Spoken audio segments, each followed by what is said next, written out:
नमस्कार। आप देख रहे हैं संतोष पाठक ऑफिशियल। मैं हूं शिव कुमार मिश्रा, हमारे साथ हैं संतोष पाठक जी। स्वागत और अभिनंदन। बहुत बहुत धन्यवाद शिव जी। और संतोष पाठक ऑफिशियल यूट्यूब प्लेटफॉर्म के तमाम दर्शकों को नमस्कार। और वीडियो की शुरुआत में ही अपील, अगले कुछ मिनट तक हमारे साथ बने रहिएगा। नए दर्शक हैं तो चैनल को सब्सक्राइब कर लीजिए, और नए और पुराने दोनों दर्शकों से कहूंगा कि अगर आप मेंबर के तौर पर ज्वाइन करना चाहें हमें, तो सब्सक्राइब करने के बाद सब्सक्राइब के बगल में एक बटन ज्वाइन वाला भी आता है, उस ज्वाइन वाले बटन को दबाकर भी आप हमें ज्वाइन कर सकते हैं। और आज एक बड़ी खबर, एक बड़ी चर्चा हम लेकर आए हैं कि बिहार की सड़कों पर हंगामा मचा हुआ है। बिहार पटना की सड़कों पर हंगामा मचा हुआ है। और सदाकत आश्रम, जी हाँ, जहां महात्मा गांधी जी जब पटना जाते थे तो जिस सदाकत आश्रम में रहते थे, उस सदाकत आश्रम के बाहर मोदी की सेना ने, भारतीय जनता पार्टी के कार्यकर्ताओं ने इतना बड़ा हंगामा कैसे खड़ा कर दिया। और बिहार की पुलिस क्या कर रही थी, वो भी तब जब राहुल गांधी की यात्रा रही। ये खुफिया रिपोर्ट है, इंटेलिजेंस की रिपोर्ट है। राहुल गांधी की यात्रा ने किस तरह से नीतीश कुमार को बचाया है, ये भी इस स्टोरी में हम एक एक करके आपके सामने रखेंगे। तो हर गुजरता मिनट इस स्टोरी में आपके सामने कुछ ना कुछ नई और एक्सक्लूसिव जानकारी सामने आएगी। नीतीश कुमार के मास्टर स्ट्रोक की बात भी करेंगे, और हमेशा की तरह इस महत्वपूर्ण चर्चा की शुरुआत शिव कुमार मिश्रा जी करेंगे। जी शिव जी। आज बिहार में एकाएक बीजेपी के नेता, बीजेपी के मंत्री अपने कार्यकर्ताओं को लेकर कांग्रेस के कार्यालय जो सदाकत आश्रम में है, उस पर हमला बोल देते हैं। हमला में दोनों तरफ से विवाद होता है, पत्थरबाजी होती है। और वहां एक मंत्री थे, संजय जी, नितिन नवीन जी, वो बड़े गंभीर गंभीर आंसर दे रहे हैं। उनसे रिपोर्टर पूछ भी रहे हैं कि आप किसी के घर में घुसोगे तो लोग आपका स्वागत करेंगे। मैं यह जानना चाहता हूं, भरे सदन में, जहां से देश के कानून व्यवस्था की चर्चा होती है, उसी संसद में अमरोहा के तत्कालीन सांसद, क्या क्या नहीं कहा गया, किसने माफी मांगी, कौन लोग गए थे बीजेपी के कार्यालय में हंगामा करने, किसने, उस मीडिया ग्रुप ने उस पर सवाल पूछा सरकार से। भाई, गालियों का आदान प्रदान जब शुरुआत जो करता है, भाषा बिगड़ चुकी है। मैं गालियों का पक्षधर नहीं हूं, न गालियों के लिए सफाई दे रहा हूं। गाली देना समाज के लिए हानिकारक है। जैसे आपने देखा है कि तंबाकू के पाउच पर लिखा होता है कि तंबाकू खाना स्वास्थ्य के लिए हानिकारक है, ठीक उसी तरीके से गालियां समाज के लिए हानिकारक है। मैं इसका तीव्र विरोध करता हूं। ऐसे लोगों की जगह जेल में होनी चाहिए, लेकिन सबके लिए। माफी मांगी गई, गिरफ्तारी हुई, बहुत सुंदर है, उसे जेल भेजना चाहिए। लेकिन जब अलर्ट आ रहा हो, सब कुछ आ रहा हो, राहुल गांधी की यात्रा चल रही हो, क्या यात्रा से घबरा कर यह बीजेपी कदम उठा रही है? कोई तोड़ नहीं मिल रहा है। राहुल गांधी के शब्द वोट शोर से नीचे नहीं आ रहे हैं। पूरे देश में बाढ़ को लेकर त्राही त्राही मची है। प्रधानमंत्री जापान गए हुए हैं। वैष्णो देवी में, हिमाचल में, उत्तराखंड में, महाराष्ट्र में, गुजरात में, उत्तर प्रदेश में, राजस्थान में, मध्य प्रदेश में, बिहार में, बंगाल में बाढ़ ही बाढ़ दिखाई दे रही है। कौन बोल रहा है इस पर? कोई बता रहा है चर्चा करके? कितने लोग उत्तराखंड के सैलाब में उस समय जो आया जलजला, उसमें खत्म हो गए? रिपोर्ट आई। कितने लोग केदारनाथ पर आज बादल फटा है, फिर एक जगह फटा, 3 जगह फटा है उत्तराखंड में, हिमाचल में। प्रधानमंत्री जी जापान है, और जोर किस पर है? गालियों पर। मीडिया पूरा भन्नाया हुआ है, पटना में उतरा हुआ है। पाठक जी, क्या खबर है? पूरा पटना पटा पड़ा है आज विरोध प्रदर्शन से। और कब?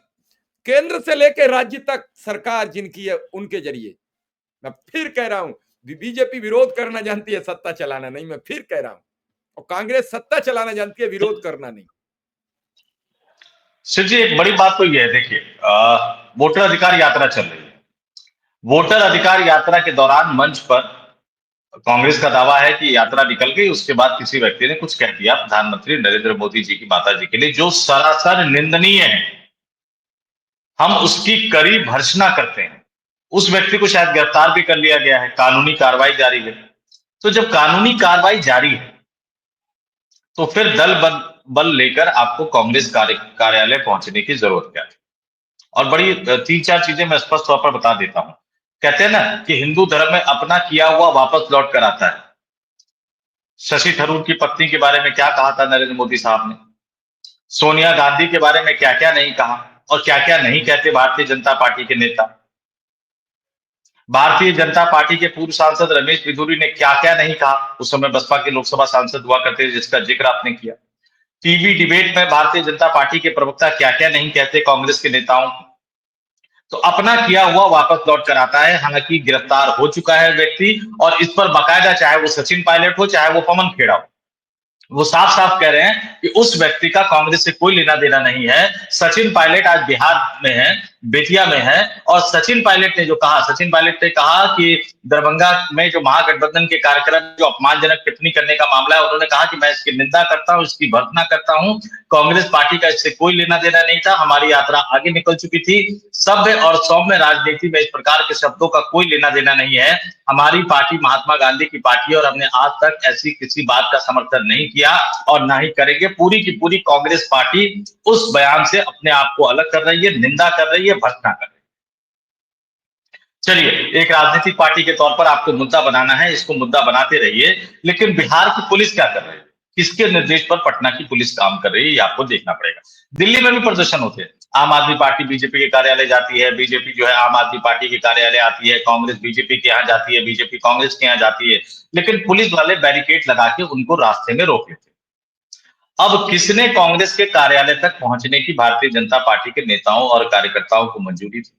लाठियां चल रही हैं, पत्थरबाजी चल रही है, और पटना कोई दूर दराज के इलाके में भी नहीं होना चाहिए, कहीं भी नहीं होना चाहिए, लेकिन बिहार की राजधानी में, जबकि इनपुट्स आ गए हैं कि आतंकवादी घुस चुके हैं बिहार में, सुरक्षा व्यवस्था को लेकर कई तरह के खतरे हैं। और कब आप इस तरह का माहौल बनाने की कोशिश कर रहे हैं? कानूनी रूप से गलत हुआ, कानून उससे निपट रहा है। नैतिक रूप से गलत हुआ, कांग्रेस पार्टी उसकी निंदा और भर्त्सना कर रही है, लेकिन उसके बावजूद भी आप राजनीतिक मुद्दा बनाते रहिए। कल से लेकर आज तक भारतीय जनता पार्टी के राष्ट्रीय अध्यक्ष जेपी नड्डा हो, गृह मंत्री अमित शाह हो, अमित शाह आज भी बोले हैं। इसके अलावा उत्तर प्रदेश के मुख्यमंत्री योगी आदित्यनाथ हो, छत्तीसगढ़ के मुख्यमंत्री हो, राजस्थान के मुख्यमंत्री हो, मध्य प्रदेश के मुख्यमंत्री हो, ये तमाम लोग लगातार बोल रहे हैं। और यहां तक कि नीतीश कुमार भी इस पर कुछ बोले हैं, आगे दिखाएंगे हम लोग। ये तमाम लोग इस पर लगातार बोल रहे हैं। तो आप लड़िए, कानूनी रूप से लड़िए, नैतिक रूप से लड़िए, राजनीतिक रूप से लड़िए। ये लाठी और पत्थर से लड़ाई होती है लोकतंत्र? और ये लड़ाई क्यों होती है? हम स्टोरी का जो हमने थंब दिया है, हम उस पर भी आ जाते हैं।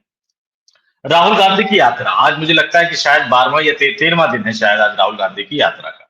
और राहुल गांधी की इस यात्रा से जिस तरह का माहौल बन रहा है, अब आपको पता है कि हमारे इंटेलिजेंस ब्यूरो क्या करते हैं, सबको पता है, अब ये बताने की जरूरत नहीं है। तो आमतौर पर ये हो चुका है कि जो भी सत्ता में होता है, वो इंटेलिजेंस ब्यूरो का, इंटेलिजेंस विंग का इस्तेमाल जो करता है, वो विरोधी दलों की चीजों को, आज बाकी 13वां दिन है, चंपारण में है, चंपारण की धरती, महात्मा गांधी जी की धरती, पश्चिमी चंपारण। तो इंटेलिजेंस इनपुट्स आते हैं। अब देखिए, एक एक चीज हमने क्या कहा,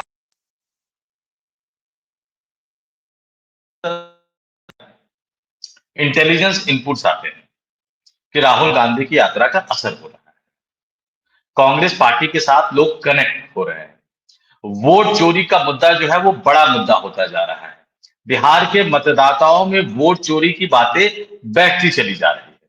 इस इंटेलिजेंस इनपुट्स को लेकर खबरें भी आती हैं।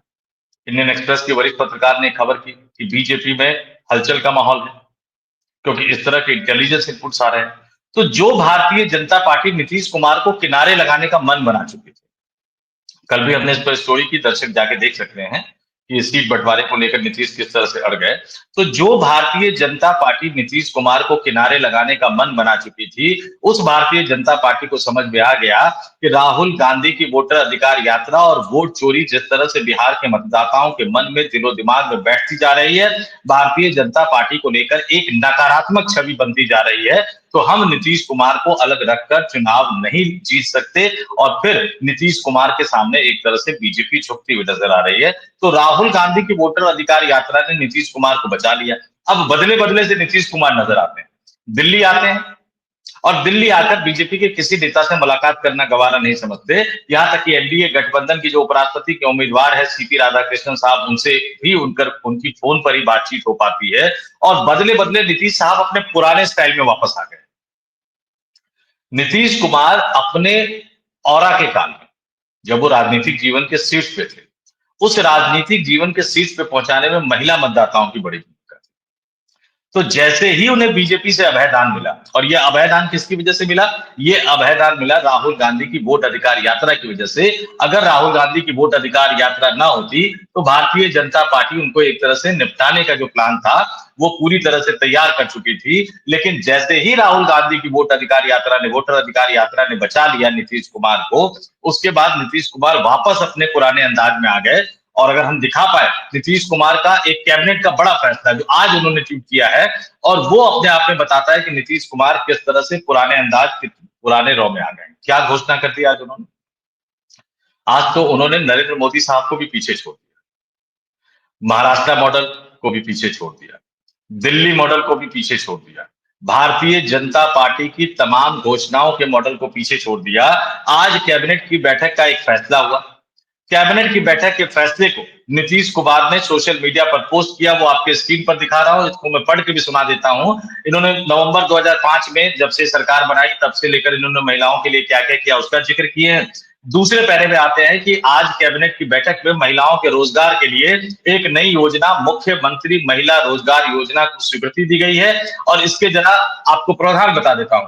आर्थिक सहायता के रूप में सभी परिवारों की एक महिला को अपने पसंद के रोजगार हेतु 10,000 रुपए की राशि प्रथम किस्त में दी जाएगी। और इच्छुक महिलाओं के आवेदन की प्रक्रिया शुरू कर दी गई है। सितंबर 2025 से ही महिलाओं के बैंक खाते में राशि का हस्तांतरण कर दिया जाएगा।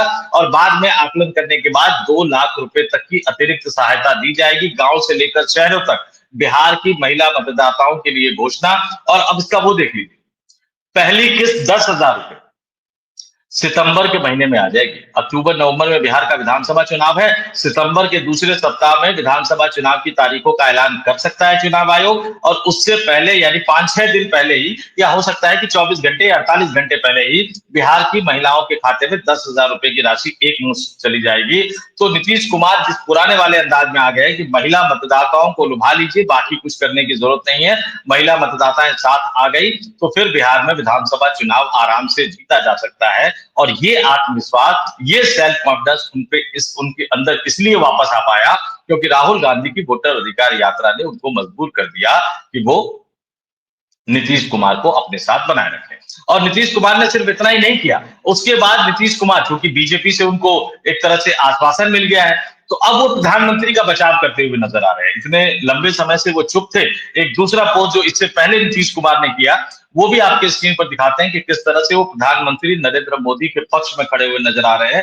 ठीक उसी तरह से जिस तरह से अमित शाह, जेपी नड्डा, योगी आदित्यनाथ, देवेंद्र फडणवीस तमाम नेता खड़े नजर आ रहे हैं। तो ये नीतीश कुमार का दूसरा जो पोस्ट किया है, प्रधानमंत्री नरेंद्र मोदी की माता जी को लेकर कहे गए जो बीजेपी का आरोप है कि एक शब्द कहा गया वोटर अधिकार यात्रा के दौरान। और इस पर नीतीश कुमार ने क्या लिखा कि दरभंगा में वोटर अधिकार यात्रा के दौरान कांग्रेस और राजद के मंच से माननीय प्रधानमंत्री श्री नरेंद्र मोदी जी और उनकी स्वर्गीय माता जी के विरुद्ध जिस प्रकार की अभद्र भाषा का प्रयोग किया गया वह अत्यंत अशोभनीय है और मैं इसकी निंदा करता हूं। यानी प्रधानमंत्री नरेंद्र मोदी के साथ बीजेपी के एजेंडे के साथ खड़े हैं।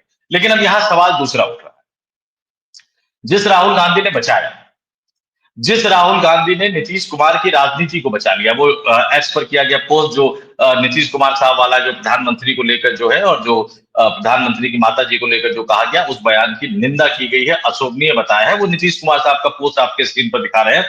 लेकिन सिर्फ जी एक बड़ा सवाल है, जिस राहुल गांधी ने बचाया उसी राहुल गांधी के कार्यालय पर बिहार पुलिस मौन खड़ी रहती है, जिसके मंत्री नीतीश कुमार जी हैं, क्योंकि गृह मंत्रालय उन्हीं के पास है। और कांग्रेस कार्यालय में तोड़फोड़ हो जाती है, पत्थरबाजी हो जाती है। और इस तरह का हंगामा आमतौर पर देखने को मिलता नहीं है। पुलिस इस तरह से दो राजनीतिक दलों के कार्यकर्ताओं को आमने सामने चुनावी रैलियों, चुनावी कार्यक्रमों, रोड शो के दौरान भी नहीं आने देती, चुनाव प्रचार के दौरान भी नहीं आने देती। यहाँ तो योजना बनाकर भारतीय जनता पार्टी के नेता कांग्रेस कार्यालय गए, हंगामा किया, कांग्रेस कार्यकर्ताओं की तरफ से जवाब भी आया। अब कांग्रेस जो कह रही है इस पर हम कानूनी कार्रवाई करेंगे, तमाम चीजें कही जा रही है। लेकिन ऐसा होने दिया बिहार की पुलिस ने, यही बताता है कि भारतीय जनता पार्टी ही कहीं ना कहीं पूरी तरह से बिहार की पुलिस को चला रही है। नीतीश पहले जरूरी थे उनके लिए, बीच में वो अलग करना चाह रहे थे, लेकिन अब नीतीश कुमार उनके लिए मजबूरी बन गए हैं, क्योंकि राहुल गांधी अपने लाव लश्कर के साथ बिहार की सड़कों पर जमे हुए हैं और बिहार के मतदाता ये मान बैठे हैं कि वाकई यार वोट की चोरी तो की थी, हम तो किसी और का बटन दबा के आए थे लेकिन जीता तो कोई और, कैसे हुआ ये खेला। तो ये बिहार के मतदाताओं के मन में बैठता चला जा रहा है। शिव जी, सबसे बड़ी बात यह है कि सूबे की राजधानी पटना में जो कांग्रेस का कार्यालय है, यहाँ अपने अपने हिसाब से लोग निकाल रहे हैं कि एक गाली से पूरा सिनेरियो बदल जाएगा, इसलिए मीडिया से लेकर बीजेपी का छोटे से बड़ा हर नेता इस पर पोस्ट करता नजर आ रहा है। लेकिन ये कोई सवाल नहीं करता है कि आज बीजेपी ने जाकर कांग्रेस के कार्यालय पर तोड़फोड़ की, जबकि कांग्रेस के छोटे से बड़े नेता कह रहे हैं कि जिस व्यक्ति ने ये गालीबाजी की उससे मेरा कोई लेना देना नहीं है, वो कहीं भी हमारा कोई नहीं है। भीड़ में आया हुआ व्यक्ति है, वो नारे लगा रहा था तो वो लगा रहा था, फिर गिरफ्तार हो गया, हमारा उससे कोई लेना देना नहीं है। लेकिन ये काम कांग्रेस कह रही है, मेरी सफाई नहीं है। लेकिन कांग्रेस के मंच पर गाली क्यों मिली? अगर ये चर्चा हो तो फिर हमारे प्रधानमंत्री जी ने क्या नहीं कहा सोनिया गांधी को लेकर, प्रधानमंत्री जी ने राहुल गांधी को लेकर क्या नहीं कहा? अरे अभी अभी कहा 2024 के, एक सबसे बड़े दल की नेता है, भाग गई। एक संभ्रांत महिला के लिए, एक महिला के लिए ये शब्द अच्छे थे प्रधानमंत्री जी के। किसने माफी मांगी? वो भाग गई, अब सामने नहीं आएगी, वो पिछले दरवाजे से राजस्थान से घुस जाएगी। पूरा पड़ा हुआ वीडियो, सीधा प्रधानमंत्री जी ने कहा था। सोनिया गांधी प्रधानमंत्री जी से उम्र में बड़ी हैं कि नहीं? बड़ी हैं तो उनकी भाषा शैली कैसी थी? उन्होंने इससे पहले दीदी ओ दीदी, तो ममता बनर्जी महिला थी कौन? मैं उनके एडवोकेट की तरह सफाई प्रस्तुत नहीं कर रहा हूं, मैं इस देश की जनता को जागरूक कर रहा हूं कि प्रधानमंत्री जी कई बार कह चुके कि मैं 2.5-3 किलो गालियों का तो नाश्ता करता हूं। गाली तो काफी समय बाद दी गई है, गलत है ये देना, मैं इसका तीव्र विरोध करता हूं। गाली एक अच्छे समाज का कोई परिचय नहीं देता है।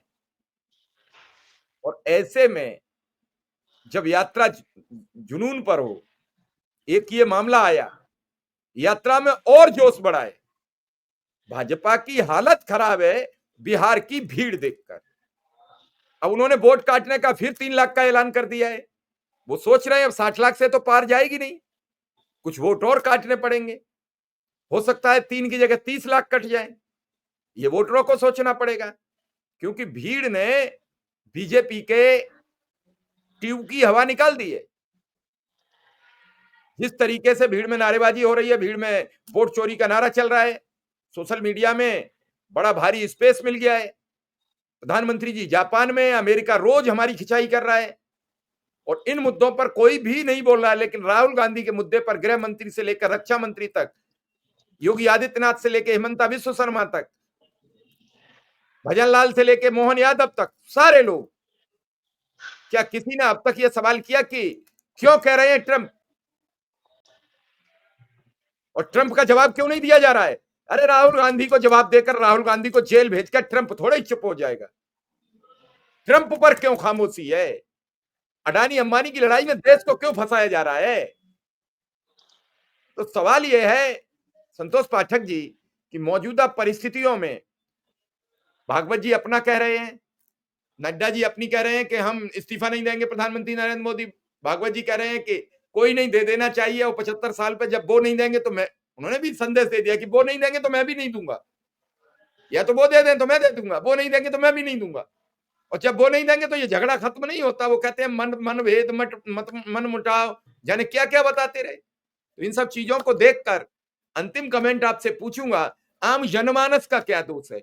विकास से नदारत, पुल अपने आप कोलैप्स हो गए बिहार के।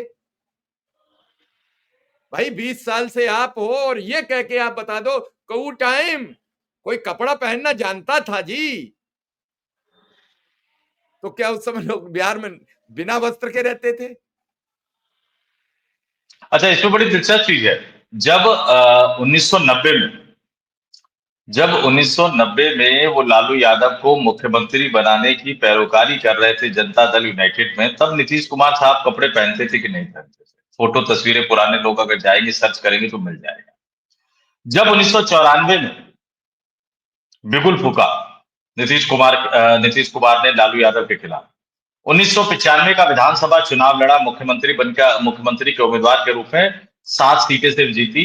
इतने दुखी हो गए कि हमारे तिरहुत वाले प्रखंड में एक जगह आकर कई दिनों तक अज्ञातवास में रहे। उस समय कपड़े पहनते हो? अब 2005 से पहले कोई कपड़े पहनता नहीं था, ये तो बड़ा गजब है। लेकिन मैं 2-3 बयानों का दर्शकों के सामने जिक्र कर दूं। पवन खेड़ा जो बिहार में लगातार राहुल गांधी की यात्रा में जुड़े हुए हैं, उन्होंने बाकायदा इस पर बयान दिया है कि इन्हीं के एजेंट हमारी सभा में घुसकर गलत नारे लगाते हैं और फिर यही लोग इसे मुद्दा बनाते हैं। ये बहुत ही गंभीर आरोप है, क्योंकि ये सारा फसाद शुरू कहां से हुआ कि राहुल गांधी की यात्रा का इम्पैक्ट जो इंटेलिजेंस ब्यूरो की रिपोर्ट पहुंची सरकार के पास की असर कर रहा है।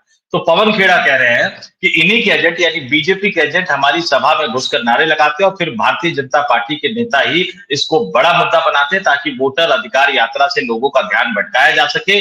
पहले सैनिटरी नैपकिन मुद्दे पर भी ये फोटोशॉप करते हुए पकड़े गए थे, इनकी चोरी अब पकड़ में आ गई। इसी कारण ये घबराए हुए हैं और अब हमारे सदाकत आश्रम में गुंडागर्दी करने आ गए। इनके मंत्री और विधायक, ये भी गंभीर आरोप है, इनके मंत्री और विधायक हमारे कार्यकर्ताओं पर हमला कर रहे हैं, लेकिन देश और देशवासी यह सब देख रहे हैं और इनकी गुंडागर्दी कतई नहीं चलेगी। और उसके बाद तमाम कांग्रेस पार्टी के जो कार्यकर्ता हैं, तमाम कांग्रेस पार्टी के जो नेता हैं, वो बड़ा आरोप लगाते हुए सीधे सीधे भारतीय जनता पार्टी पर नजर आ रहे हैं, गुंडागर्दी का आरोप लगा रहे हैं, अन्याय का आरोप लगा रहे हैं, बिहार पुलिस पर आरोप लगा रहे हैं। और बिहार कांग्रेस ने ऑफिशियल एक्स अकाउंट से बाकायदा ये बीजेपी कार्यकर्ताओं के हंगामे के वीडियो को शेयर करते हुए क्या लिखा है कि सदाकत आश्रम स्थित प्रदेश कांग्रेस मुख्यालय पर जिस प्रकार से भाजपाई दंगाइयों द्वारा हमला किया गया, कार्यकर्ताओं के सिर फोड़े गए, इस पूरे परिसर में पत्थरबाजी, गाली गलौज एवं तोड़फोड़ की गई। यह बेहद शर्मनाक और लोकतंत्र को कलंकित करने वाला है। शर्मनाक यह भी है कि सब कुछ